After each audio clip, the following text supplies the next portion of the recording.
Bonjour à toi, c'est la rentrée et j'imagine que tu as un tas de choses à faire, que tu as un planning hyper chargé, comme le mien, et que tu cours dans tous les sens pour essayer finalement de pouvoir contenter tout le monde et d'arriver à la fin de toute ta to-do list. La rentrée, c'est une période intense. On a tendance finalement à s'oublier, à ne pas prendre soin de son énergie. Aujourd'hui, j'avais envie de te partager ma routine pour pouvoir me sentir bien, pour pouvoir me sentir en énergie, mais aussi pour manger sainement, quotidiennement, parce que tu le sais, l'alimentation, c'est un des piliers de l'énergie, de la santé. Sans avoir une alimentation saine, le reste ne suit pas. Donc l'alimentation, c'est la base. C'est la base de la santé, c'est la base de l'énergie, c'est la base du bien-être.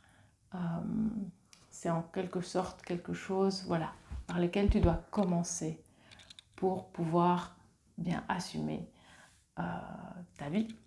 Voilà. Alors, si tu ne me connais pas, moi c'est Hilde, je suis la fondatrice de Quoi de neuf dans mon assiette. J'accompagne les personnes à retrouver de l'énergie, à mettre du bien-être dans leur vie et à atteindre leur poids de forme, bien sûr, grâce à un changement de leurs habitudes alimentaires et d'hygiène de vie. Et donc, ce sont des accompagnements holistiques. Je suis maman de 2 enfants de 10 et 15 ans. Je suis également belle-maman d'un grand de 23 ans. J'ai un mari indépendant et je peux t'assurer que ma vie est bien remplie. J'ai beaucoup d'occupations également, puis mes enfants ont des activités extrascolaires. Et donc ma semaine, elle est bien chargée. Et donc pour moi, l'organisation, elle est primordiale. L'organisation pour pouvoir manger sainement et pour pouvoir alléger également ma charge mentale. Et donc aujourd'hui, je te partage en fait ma routine. Ma routine pour pouvoir me sentir bien, pour pouvoir manger sainement chaque jour et pour pouvoir être en forme. Alors, la première chose que je fais à la rentrée, c'est créer ma semaine idéale. Alors, c'est quoi une semaine idéale ? C'est tout simplement pouvoir préserver mes activités bien-être. Et donc, je prends une feuille sur laquelle je note du lundi au dimanche mes activités bien-être et également mes obligations familiales et professionnelles. Et donc, j'essaye de pouvoir mettre dans cette semaine idéale des moments où je vais me ressourcer. Alors, c'est ce que tu peux faire. Tu prends la page de ton agenda et puis en fonction de ta vie professionnelle, de tes horaires de travail, en fonction de ta vie familiale, l'idéal c'est de pouvoir se ressourcer tous les jours, ne fût-ce qu'un quart d'heure, d'avoir des activités physiques pour pouvoir chasser le stress, aller dehors, respirer de l'air frais, avoir des activités plus de ressourcement, de détente. Alors, pour te donner une idée, moi, le lundi, je fais de la gymnastique le soir. Le mardi, je vais au cours de plongée avec mon plus grand, également le soir. Le mercredi matin, je vais faire un cours de yoga, méditation, mouvement. Et le soir, j'ai un cours de solfège. Le jeudi, en fin de journée, c'est la guitare avec mon plus petit et puis moi aussi, j'ai cours de guitare. Et le vendredi, c'est enfin cool Raoul. Et le samedi et le dimanche, ça dépend un peu du temps. On organise évidemment des sorties, marches, tours à vélo, etc. Et donc tu vois, je t'ai pas encore parlé de de mon travail, de la méditation que je pratique le matin. Donc je me prévois une demi-heure le matin quand j'ai fini de conduire les enfants, et juste avant de commencer mon travail, je médite une demi-heure. Donc voilà, j'ai tout inscrit dans cette semaine idéale. Évidemment, tu laisses pas mal de blanc parce qu'il y a des imprévus et que si tu n'as pas fait comme c'était indiqué, ce n'est pas grave. L'important, c'est d'avoir une ligne directrice, un fil rouge que tu peux suivre. Parce que sinon, voilà, moi j'avais tendance à m'oublier quand je ne faisais pas cette semaine idéale et que je ne m'incluais pas dedans. Ensuite, après avoir fait cette semaine idéale, qu'est-ce que je fais ? Je fais mon menu de la semaine. Mon menu de la semaine, souvent je le fais en fonction des légumes que je retrouve chez le maraîcher ou à la ferme où je vais régulièrement, ou alors ceux que mon papa me donne. J'ai plus facile à devenir créative sur base de quelque chose de concret. Et donc, je vais sur base de tous les légumes que j'ai pu trouver. Alors, j'ai l'habitude pour une famille de 5, la quantité de légumes que je dois acheter. Et donc, sur base de ça, je vais créer mon menu de la semaine. Mais ça m'arrive aussi, effectivement, d'avoir envie de tester une nouvelle recette, d'un livre que j'aime bien, et donc à ce moment-là, je vais aussi acheter en fonction. Donc je dresse ma liste des courses après avoir fait mon menu et j'achète ce qui me manque. Souvent, je fais mon menu de la semaine le samedi et je fais mes courses, et éventuellement le dimanche matin, j'ai aussi l'occasion de faire mes courses si jamais il manque quelque chose. Ensuite, je vais pratiquer le week-end la mise en place. Alors, c'est quoi la mise en place ? C'est une pratique que j'ai apprise à l'école hôtelière.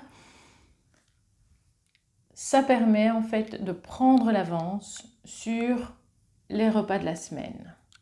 Ça permet de gagner du temps pour pouvoir cuisiner beaucoup plus rapidement en semaine. Si vous voulez, quand vous allez au resto, à la cuisine, les cuisiniers ont déjà préparé un tas de choses pour que quand vous commandiez votre menu, vous n'attendez pas 1 heure de recevoir le plat, en général. Et quand on travaille avec des produits frais, c'est important qu'on ait des choses qui soient préparées d'avance. Ne fût-ce que des herbes fraîches qui soient lavées, coupées, des légumes déjà lavés, déjà coupés, voilà, tout un tas de choses. Et donc c'est vrai qu'à l'école hôtelière, j'ai appris à me préparer pour pouvoir faire face à tout ce que les clients allaient commander et pouvoir les servir rapidement quand je travaillais donc dans l'hôtellerie. Et donc cette mise en place, elle peut être adaptée évidemment à la maison. Alors qu'est-ce que je fais concrètement moi pour m'aider ? Quand j'ai été chercher mes légumes, je vais les laver, couper tout ce qui est mauvais et les emballer pour les conserver dans un bac frigo. Et donc ils sont prêts à être découpés et à être cuisinés. Et là, je peux vous assurer qu'on gagne vraiment beaucoup de temps. Ce que je fais aussi souvent, c'est une collation pour la semaine. Je fais également une sauce saine ou un houmous ou un pesto selon l'humeur et l'envie. Je fais toujours une casserole de soupe et j'en congèle la moitié. Comme ça me permet de ne pas toujours manger la même chose toute la semaine. Et quand j'ai le temps, je prépare déjà des repas pour le début de semaine. Parce que comme tu l'as compris, j'ai gymnastique de 20 à 21 heures, j'ai plongé de 20 à 22 heures. Et donc, je n'ai pas beaucoup de temps pour cuisiner, d'autant plus que je dois également manger assez tôt pour ne pas être malade. Donc, je vais pratiquer à ce moment-là du batch cooking.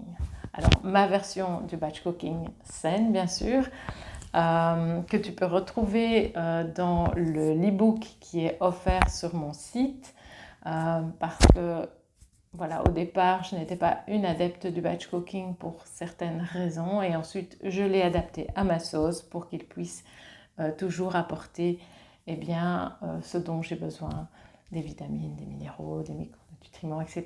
Parce que quand tu prépares pour toute une semaine et puis que tu réchauffes, la valeur nutritive des repas est quand même assez fort diminuée. Donc, dans cet e-book, je t'explique comment moi je vois cette version du batch cooking, une version saine, pour que les plats préparés à l'avance puissent t'apporter de l'énergie et de la vitalité. Et donc je vais batch cooker en général 2 repas pour ma semaine. Donc voilà un peu comment je m'organise, et tu verras que en s'organisant de cette manière, moi ça ne me prend pas plus de 30 minutes dans ma cuisine pour mettre en route le repas et pour que tu sois prêt. Et comme ça, j'ai du temps pour m'occuper des enfants, des devoirs. J'ai du temps pour me reposer également, faire une petite coupure entre ma journée du travail et puis la soirée. Et j'ai comme ça pleinement le temps de pratiquer mes activités favorites. Voilà. Si tu es intéressé à trouver ta propre routine organisationnelle, sache que j'ai décidé de proposer un programme pour apprendre à la créer, parce que j'estime que nous avons tous et toutes des besoins différents. Moi, je t'ai expliqué ma routine, celle qui me convient. Mais en fonction de ton train de vie, de ton boulot, de si tu as une famille ou pas, si tu voyages ou pas, tout ça fait qu'on a tous et toutes des besoins différents. Néanmoins, il y a des outils qui peuvent être appris et combinés en fonction des besoins. Et cela permet à ce moment-là de créer cette routine organisationnelle, parce que là je n'ai pas non plus été en profondeur, je ne t'ai pas dit les jours où je fais mes courses, par exemple, voilà, tout ça, ça a de l'importance pour que tu puisses finalement déléguer également. Quand tu sais ce que tu as à faire sur ta semaine, tu peux plus facilement déléguer. Tu oublies moins souvent de choses puisque tout est noté. Tu allèges ta charge mentale, tu gagnes du temps comme tu l'auras compris, mais tu gagnes aussi de l'argent parce que tu jettes moins de nourriture, et ça va te procurer un bien-être et plus de sérénité dans ta semaine. Voilà. Si tu as envie d'apprendre à créer cette routine organisationnelle, sache que le programme va démarrer début octobre. Et donc si tu es intéressé, inscris-toi dans le lien ci-dessous que je mettrai sur la liste d'attente. Comme ça tu recevras toutes les infos. Voilà, parce que je n'ai pas encore eu le temps de tout mettre sur le site. Donc tu vas recevoir un email avec le programme, comment ça va se passer. C'est un programme qui va se dérouler environ sur 8 semaines, mais qui sera entrecoupé par une semaine de congé. Et donc, tu auras l'information pratico-pratique ainsi que le tarif via un mail.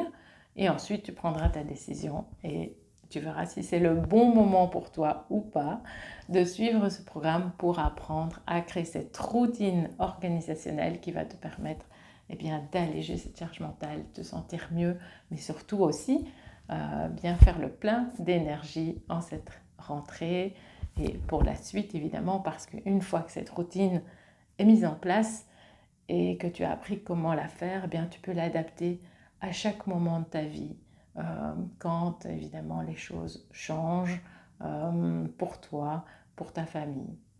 Voilà, Merci de m'avoir écouté jusqu'au bout et peut-être